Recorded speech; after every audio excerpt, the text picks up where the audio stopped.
Olá pessoal, tudo bem?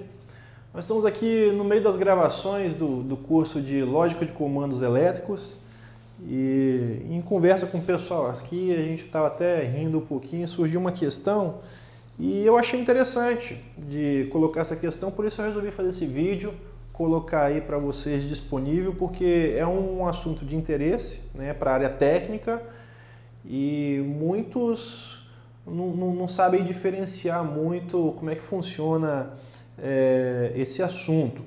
O assunto que eu vou falar, já está aqui no título do vídeo, é sobre instrumentos de 2 ou 4 fios. Por que surgiu essa ideia de gravar esse vídeo sobre esse assunto? Eu estava conversando aqui, eu lembro que certa vez existia um serviço a ser feito. Então, esse serviço deveria ser feita uma calibração do instrumento, na verdade era um transmissor de pressão. E eu fiz lá uma ordem de serviço, tal, coloquei o padrão e entreguei para a equipe poder fazer o serviço. A equipe sabia como é que calibrava, né? A equipe era 2 pessoas, 2 executantes da área de instrumentação. E passou a tarde e tal, e nada do serviço ser feito. Eu lembro que geralmente acontece isso na área industrial, dá 4 horas, 4h30 eles te ligam, né? Ó, não conseguimos calibrar o instrumento não porque a operação não liberou. Ah, por que a operação não liberou? Aí quando eu fui lá, fui aprofundar nos detalhes, o que aconteceu? Existem procedimentos de segurança. Então antes de você colocar a mão no instrumento, é necessário alguns procedimentos de segurança. Esses procedimentos de segurança incluem primeiro desenergizar o equipamento. Então se ele está energizado, você tem que tirar a energia dele para poder trabalhar. Não é obrigação da operação saber as características técnicas do instrumento, né? E esse era um instrumento que ele era 2 fios. O que isso significa? Primeiro, logicamente o próprio nome diz, só existe 2 fios que conectam a esse instrumento. E na área de instrumentação, quem é da área sabe que o sinal padrão de um instrumento na área de instrumentação é 4 a 20 mA.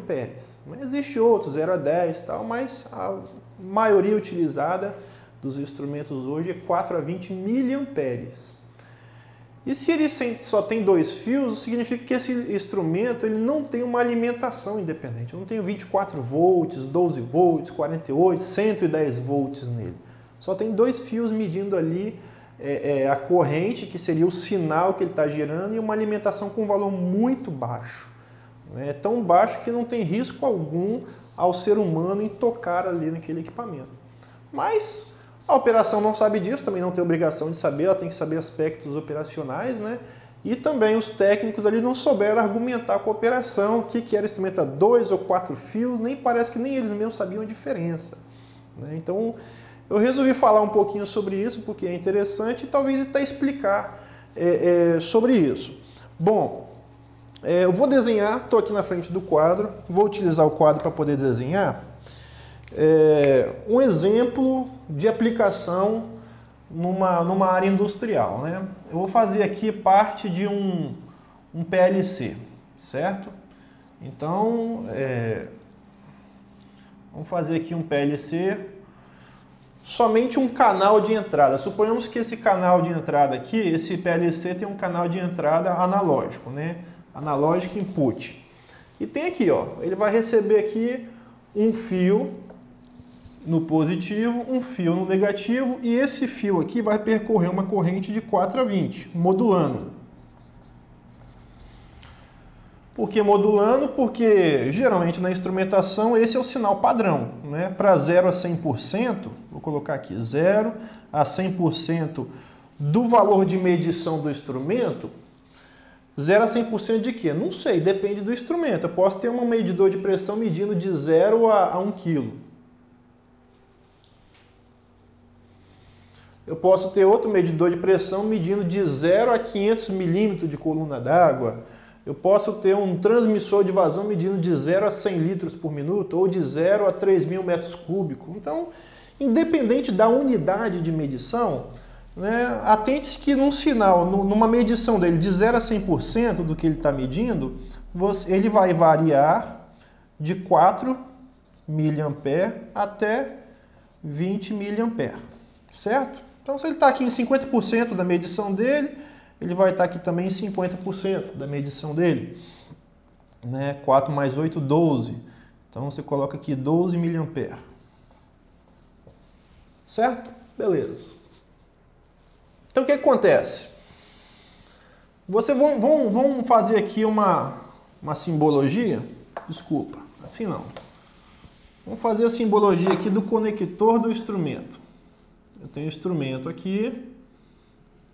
Ele é um PT, um transmissor de pressão. Ele tem o canal dele aqui, mais e menos. Então, um instrumento a 2 fios teria uma interligação dessa forma. Faz de conta que isso aqui é só o canal de entrada do PLC e aqui é só o canal, né, a parte da borneira de saída do instrumento. Ok? Então, o que acontece? É claro que o PLC ele precisa estar preparado para poder receber um instrumento a 2 fios. Vou botar aqui, ó. Esse aqui é um tipo de instrumento e um tipo de conexão a 2 fios. Esse próprio condutor aqui, essa própria malha, vamos chamar aqui, ela já fornece alimentação, tá? Vou botar aqui, ó, volts. Já fornece a tensão necessária para alimentar o instrumento e ao mesmo tempo, por essa mesma malha, o instrumento ele gera 20 mA, né? 20 não, ele gera essa faixa de 4 a 20 mA para o sistema de medição. Pode ser um PLC ou um SDCD, o que for, né? Um outro instrumento. Então, isso aqui é uma alimentação. Já faz parte da alimentação do instrumento e ao mesmo tempo é utilizado para gerar o sinal para o seu PLC. Vamos dizer que isso aqui é um PLC, tá? Vamos convencionar assim. PLC. Ok?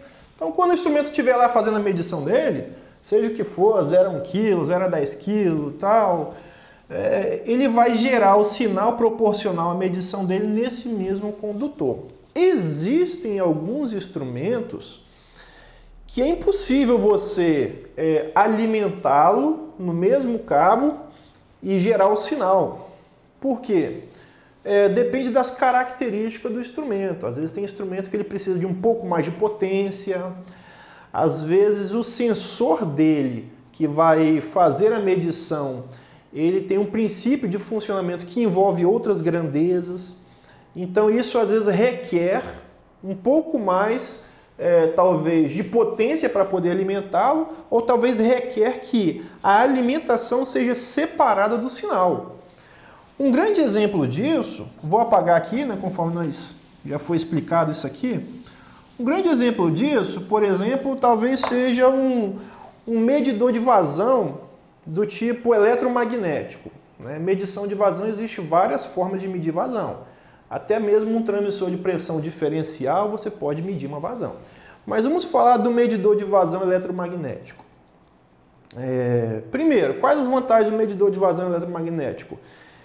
Primeiro que ele está ali no sistema, né, na tubulação, ele é um tubo.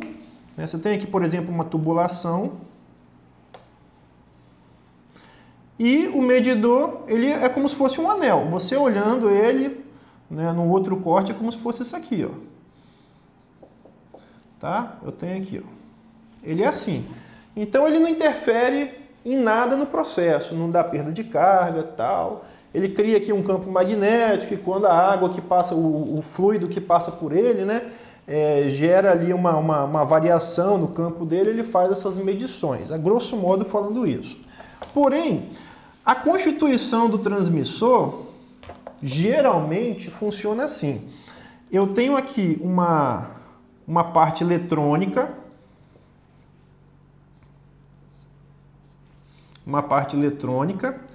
Essa parte eletrônica, eu vou botar aqui o FT, é a que faz todo o processamento. Tem os chips que processam, que você configura, as faixas todas. E existe a parte do transmissor que tem a bobina. Eu vou fazer um desenho aqui, mas só para vocês entenderem, como se fosse uma bobina, tá, pessoal? Eu tenho uma bobina aqui e essa bobina precisa ser alimentada. Então ela é alimentada numa frequência, uma alta frequência, numa frequência também controlada. Então é impossível você fornecer aqui um sinal de tensão tão baixo a ponto de conseguir trabalhar com esse sistema. Então geralmente num sistema desse, você tem aqui, né, uma alimentação separado. Vou até colocar aqui, ó, tá? 110 volts, por exemplo, ou pode ser 220 volts. Tem alimentação. Aí o instrumento usa essa alimentação para alimentar as bobinas e tal, e alimentar toda a parte que precisa, né? E ao mesmo tempo você configurando, vou fazer aqui um tecladinho aqui, tá, pessoal? Ó, como se fosse um tecladinho que você configura. Ah, vai ser fluido tal, com tal faixa de ajuste, o amortecimento do sinal é tanto, aí você vai fazer a configuração todinha, ele está alimentado aqui, certo? Depois que ele está configurado, quando eu começo a ter fluxo por aqui, nesse ponto, né, ele vai gerar um sinal. Suponhamos que eu configurei ele lá para 0 a 100 litros, por exemplo, por minuto. É a faixa dele. Então ele vai gerar aqui, ó, eu vou ter aqui 2 cabos que vai gerar 4 a 20 mA, certo? Faz de conta que isso aqui é um PLC, ó. Vou colocar um PLC aqui, tá?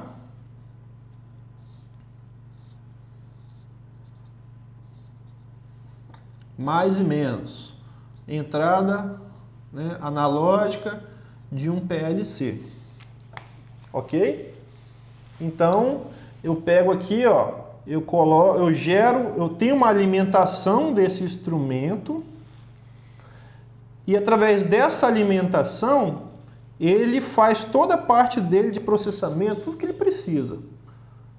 Processou, gerou o sinal, ele vai gerar aqui por essa saída aqui. E essa saída eu vou estar acoplado a um PLC. Então, geralmente, quando você trabalha aqui com esse sinal aqui, muitas pessoas falam assim, é 420 puro. Por que é 420 puro? É porque o nível de tensão aqui é baixíssimo, é muito baixo. Quer dizer, para você poder trabalhar com o nível aqui de 4 a 20 mA, quer dizer, como se fosse 1 ampere dividido por 1000. E vezes 4 mA. É um sinal tão baixo de corrente que para você poder alimentar esse sistema, você precisaria também de um nível de tensão muito baixo. Então, às vezes você bota o multiteste aqui e nem dá nada, dependendo da precisão do multiteste. Já num sistema desse aqui, não. Geralmente, se você colocar o multiteste aqui para medir tensão, tá? Quando eu falei botar o multiteste aqui, é botar o multiteste aqui para medir tensão, em paralelo. Você não vai enxergar quase nada de tensão. Aqui, por outro lado, não. Você vai enxergar uma tensão maior, talvez 10 volts, 12 volts, 24, 48 volts, para poder manter a alimentação desse sistema. Ok? Então, voltando ao caos que eu estava falando, o que acontece?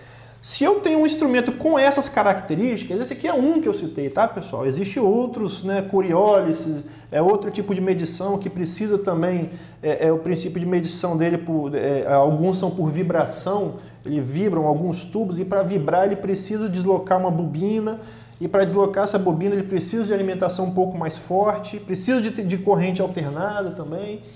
Então, assim, um instrumento que possui essa característica, quando você vai lá fazer uma manutenção, uma calibração, realmente é importante ir lá, desligar a alimentação aqui, ó, 110 ou 220 volts, para você manutenir o instrumento. Por outro lado, quando você vai trabalhar com um instrumento desse aqui, ó, já não tem o risco ao homem, assim como teria aqui. Aqui o nível de tensão é muito baixo, né?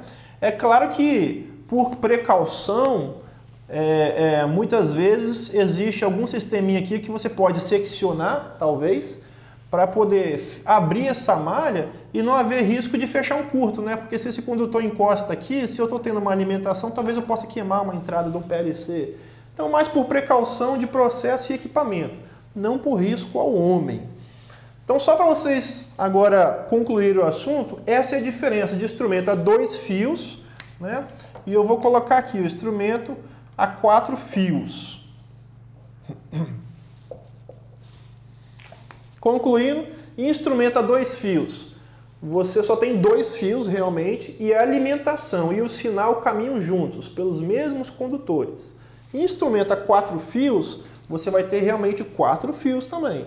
Porém, 2 desses condutores vão ser para alimentação, que você pode pegar separado, tem nada a ver com controle, né? Desde que está no mesmo aterramento, é claro. E outros 2 condutores vão ser específicos para conduzir o sinal desse instrumento, certo? Então assim, eu espero que a gente for contar o caos aqui, chamo de caos, né? Espero que nós fomos contar aqui o caos aqui, surgiu essa ideia de gravar esse vídeo que tenha sido um pouquinho esclarecedor para você, ok? Muito obrigado aí pela sua participação. Tchau, tchau.